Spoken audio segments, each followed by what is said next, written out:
என்னடா வாழ்க்கை இது ஆம்பளை பிறந்தது வாழ்க்கையினை போட்டு எடுத்துருக்கிறாங்க. சே, நான் மட்டும் பொண்ணா பிறந்த வாழ்க்கையே வேற மாதிரி மெஜாவா வந்திருப்பேன்டா. நம்முடைய கோரிக்கையும் நிறைவேற்றப்படும். இப்பவே உன்னை பெண்ணாக மாற்றுகிறேன்.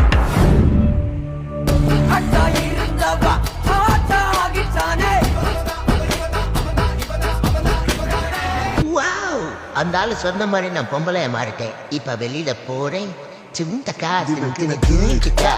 ஆனா அதுக்கு முன்னாடி முக்கியமான ஒரு வேலைக்கு வருஷமா இருக்கு ஆசை இருந்தது.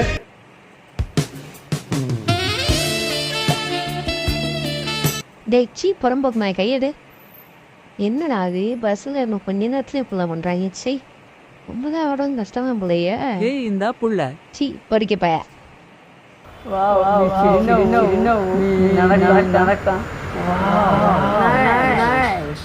கொம்மால ஊர்ல உள்ள மொல்ல மாதிரி புட்டெல்லாம் ஏமாதான் பாயிறாங்க. சரி ஒரு பொண்ணா வாழ்றது இவ்வளோ கஷ்டமாடா. என்ன வயிறு வலிக்குது. ரத்தம் என்ன ரத்தம்லாம் வருது. உண்மையா வலிக்குதே. ஆனாலும் கொட்ட வலினாலும் இல்லை, அதையே தாங்கிட்டு இதை தங்க மட்டுமா. The next day. என்னடா இந்த வழி நேற்றை விட ரொம்ப அதிகமா இருக்க முடியலையே. The next day. ஐயோ 3வது நாள் வந்துருச்சு, இன்னும் வழி நிக்கலையே. கடவுளை என்னை தேப்பி ஆம்பளை மாத்திரு. என்னால இந்த மாதிரி பொண்ணா இருக்க முடியல ப்ளீஸ்.